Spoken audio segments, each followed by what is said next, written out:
छत्रपती शिवाजी महाराजांचा हरियाणामधल्या भाजप आमदाराने जो अपमान केला त्याच्या विरोधामध्ये डिबेट होती।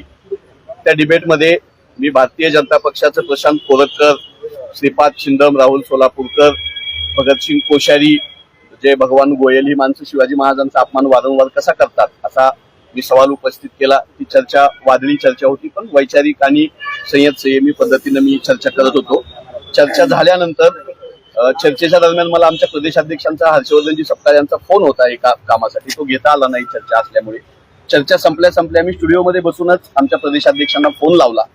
तोपर्यंत तुषार दामगुडे जो माझ्यासोबत चर्चेला बसलेला होता तो बाहेर गेला। अर्ध्या मिनिटाच्या अंतराने मी त्याच्या पाठोपाठ बाहेर निघालो। प्रदेशाध्यक्षांशी मी बोलत होतो। पुढारीच्या गेटमध्ये मी हर्षवर्धनजी सपकाळ यांना फोनवर बोलत उजव्या बाजूला मी माझी टू व्हीलर होती तिकडे गेलो। मागून मला शिवीगाळ केल्याचा आवाज आला, ऐकायला इकडे ये वगैरे म्हणल्याचा। मी मागं बघितलं, माझा फोन चालू होता।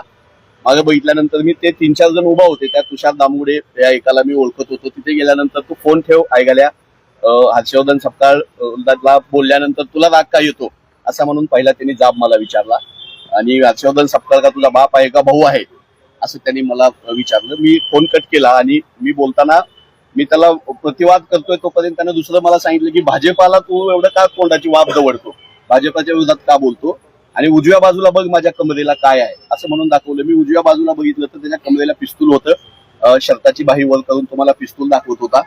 ते पिस्तूल पाहिल्या मी असल्या खेळण्याला आम्ही भीक घालत नाही, आम्ही घाबरत नाही असं म्हणल्यानंतर त्यानं माझ्या उजव्या गालावर चापटा वगैरे मारायला सुरुवात केली। मी बेसावत होतो, फोन माहीत होऊन अर्धा मिनिट झाला होता। मला वाटलं नाही असा हल्ला वगैरे होईल, पण ते 3-4 जण तयारीने आलेले होते, गुंड लोक होती ती। आधीच माझी वाट बघत बसलेली सीसीटीव्ही मध्ये दिसतंय। मला बोलावून घेऊन लाथाबुक्क्यांनी त्याच्या 4-5 सहकार्यांनी मारहाण केली आणि पुन्हा पुण्यात जीवन थिंडायचं असेल तर तो बोलायचं नाही भाजपाच्या विरोधात असं म्हणून मला लाथाबुक्क्यांनी मारहाण केली।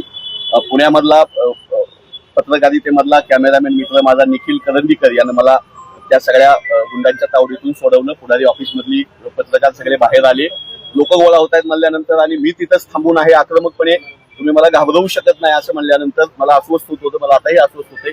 थोड्या वेळात पोलीस आले, आमची काँग्रेसची सगळी नेते मंडळी कार्यकर्ते तिथं आले। जबाब दिलाय मी भारतीय जनता युवा मोर्चाचे ते सगळे गुंड होते असं कळतंय। पिस्तूल लावून भारतीय जनता पक्षाच्या परराष्ट्र मंत्र्यांसोबत अर्थमंत्र्यांसोबत फोटो असलेला हा तुषार दामगुडे आमचा आवाज बंद करण्यासाठी धमक्या देतोय, मारहाण करतोय।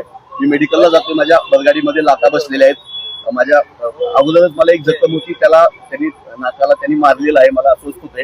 मी विनंती करतो मला दवाखान्यात जाऊन मेडिकल करू द्या, नंतर मी आपल्या सगळ्यांची